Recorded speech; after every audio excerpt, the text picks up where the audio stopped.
Salut les fans d'apiculture, j'espère que tu vas bien. C'est Mathieu, bienvenue sur la Fabrique qui pique, la chaîne d'apiculture qui répond à tes questions. Si ce n'est pas déjà fait, eh bien, je t'invite à liker, à t'abonner, à activer la petite cloche qui est juste à côté pour être averti des prochaines vidéos qui vont sortir. Comme tu peux le voir derrière moi, eh bien, l'automne a déjà fait son effet sur la végétation puisqu'il n'y a plus aucune feuille, ce qui indique bien que tes abeilles sont normalement à l'hivernage et qu'elles sortent, si tout se passe bien, de moins en moins en fonction du soleil ou pas. Allez, on va attaquer la première question, mais juste avant ça, si tu n'as pas été voir, je t'invite à aller en dessous dans la description pour aller voir les différentes formations. Certaines peuvent être prises en charge via ton CPF, d'autres non. Il y a différentes thématiques aussi, que ce soit l'api bio avec la perma ou la reconversion pro, semi-pro. Il y a des stages et des formations à la journée, demi-journée et à la semaine. Voilà, je te laisse aller découvrir tout ça juste en dessous. Allez, on attaque. Première question de Virginie qui me dit qu'elle a 4 petites colonies sur un élément en ruche variée et qu'elles ont un petit peu de réserve, apparemment 5, 6, 7 kilos. Certains apiculteurs lui auraient dit de ne pas commencer à nourrir au candy maintenant parce que ça retarderait la mise en grappe de celle-ci. Donc elle voulait avoir mon avis par rapport à ça, est-ce qu'il faut attendre ou pas pour le candy.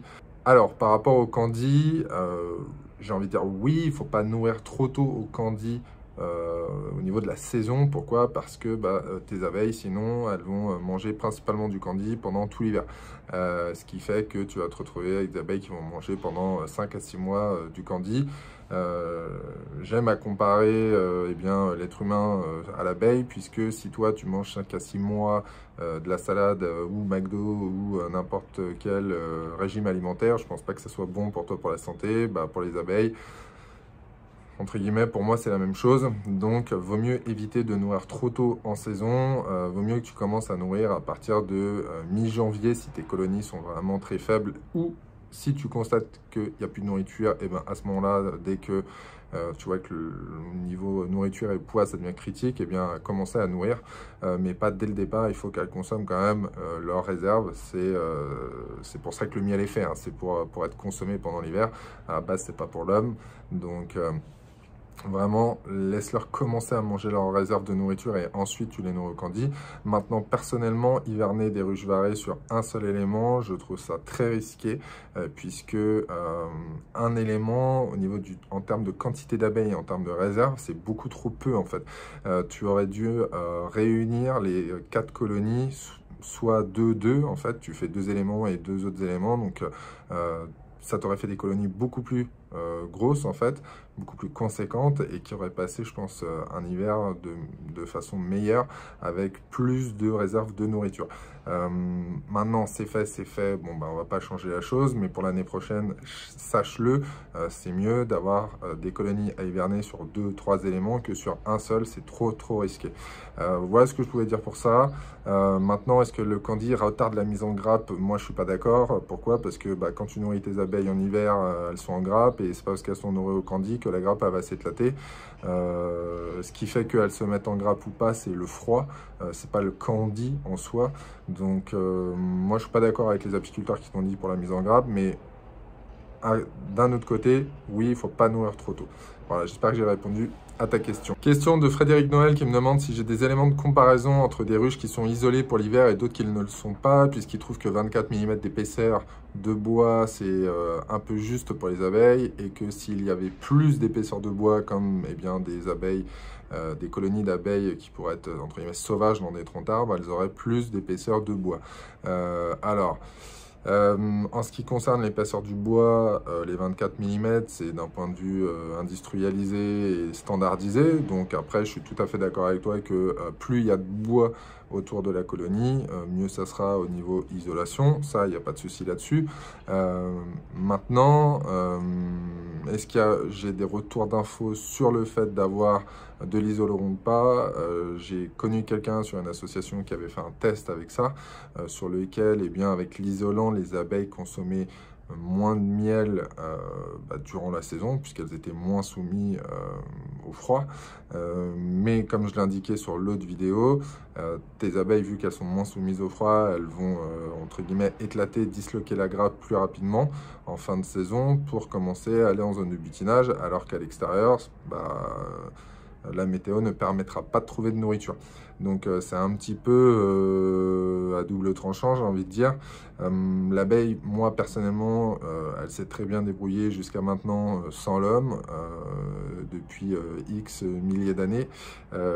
Lorsqu'elles étaient dans des troncs d'arbres hautes, il n'y avait pas forcément d'isolant autour.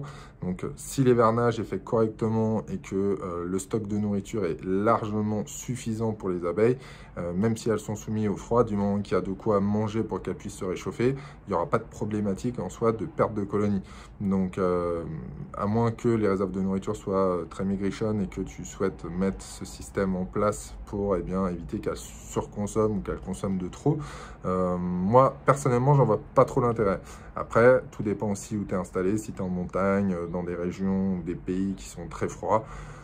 Pourquoi pas, je peux le concevoir, mais sur un bon 3/4 de la France, pour moi en tout cas, il n'y a pas d'utilité. Sam Allison me pose la question sur le candy, la vidéo où je donne 5 conseils par rapport à l'hivernage.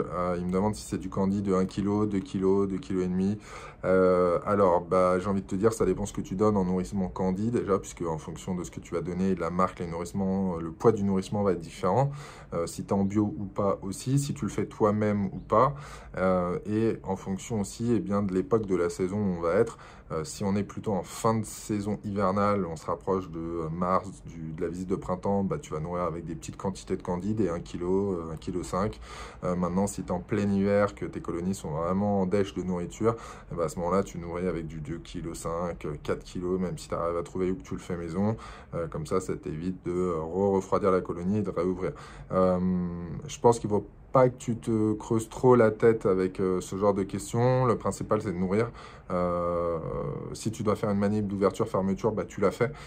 Si tu n'as que du candy à 1 kg à proximité de chez toi dans ton magasin ou que tu n'arrives pas à faire plus, tu fais ça, c'est déjà ça.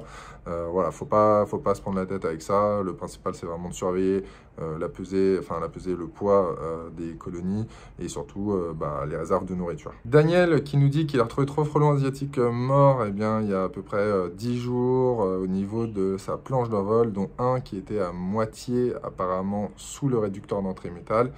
Il voudrait savoir si le frelon a peut-être réussi ou essayé de rentrer, ou est-ce que ces abeilles de Buckfast, puisqu'il en reste Buckfast, ont appris à faire du kung-fu d'après ce qu'il me dit. Alors, sur le fait que tu sois sur une race type Buckfast, ça m'étonnerait qu'elle ait appris à faire du kung-fu, bien que potentiellement elle a peut-être commencé à avoir de la réaction contre le frelon asiatique et qu'elle commence à se défendre, ce que je te souhaite. Malheureusement, oui, le frelon asiatique a sûrement dû essayer de rentrer, il est resté bloqué. Peut-être que les abeilles l'ont attaqué à ce moment-là, vu qu'il était bloqué. Là, d'ailleurs, je vais vous mettre un petit passage d'une vidéo où on voit du frelon rentrer et sortir de colonies.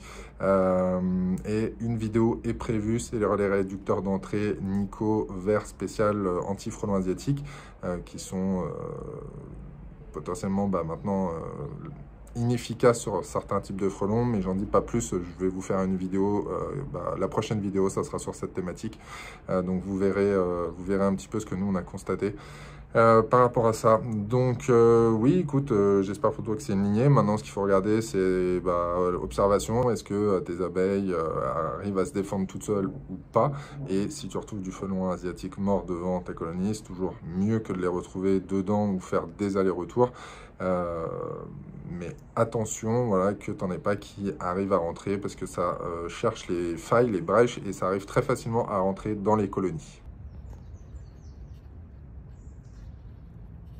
Question de Jean-Jacques, encore sur le frelon asiatique. Il est situé à Tlisouilly et il constate des frelons qui rentrent et qui sortent de ces colonies malgré le fait d'avoir réduit l'entrée avec des réducteurs verts Nico, d'avoir limé les réducteurs d'entrée pour encore diminuer la taille du passage et que il a toujours cette même problématique, il me demande quoi faire.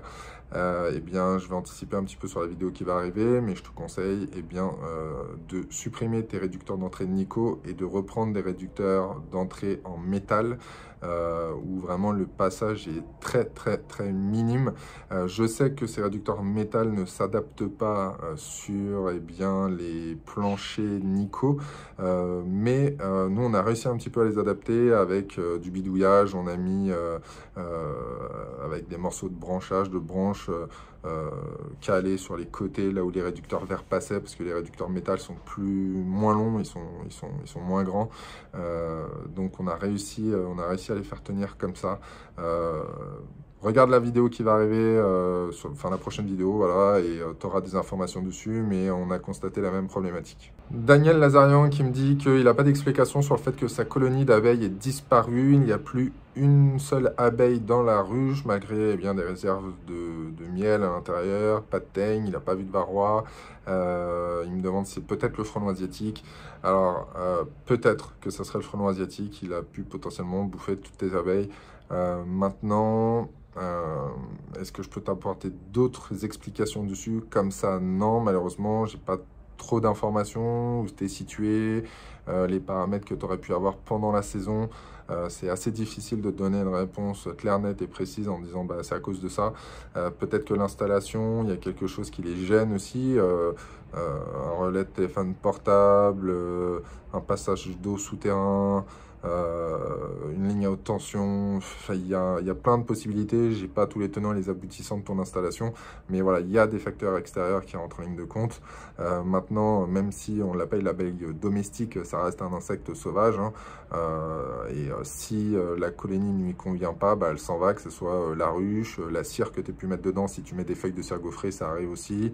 Voilà, il y a différents paramètres, donc je n'ai pas de réponse malheureusement claire et précise à te donner. Il y a différents paramètres à prendre en compte et je n'ai pas tout en ma possession. Dernière question de Jean Momo qui me dit qu'il est dans le nord de la France et qu'il a mis le nourrisseur bois au-dessus des cadres et que donc il voulait savoir quand est-ce qu'on pouvait ouvrir, mettre le couvre-cadre percé avec le candi au milieu et retourner le nourrisseur dessus. Ça va dépendre du poids de tes colonies et des réserves de nourriture qu'elles auront. Maintenant, je te conseille de le faire dès qu'il fait un très beau soleil, belle exposition et que tu vois que tes abeilles, surtout, elles sortent de la ruche. Quand elles sortent de la ruche et que la température ressentie par les abeilles est, on va dire, déjà acceptable, qu'elles sortent et que donc, toi, tu pourrais faire ta manipulation vraiment de supprimer ton nourrisseur en bois, mettre ton couvre-cadre, percer avec ton candi dessus, en sachant que, je vous le rappelle, lorsque vous faites ça, il faut vraiment bien tout préparer. D'un côté, le couvre-cadre, de l'autre côté, le nourrisseur bois prêt à être mis, inversé une fois que tu l'as enlevé.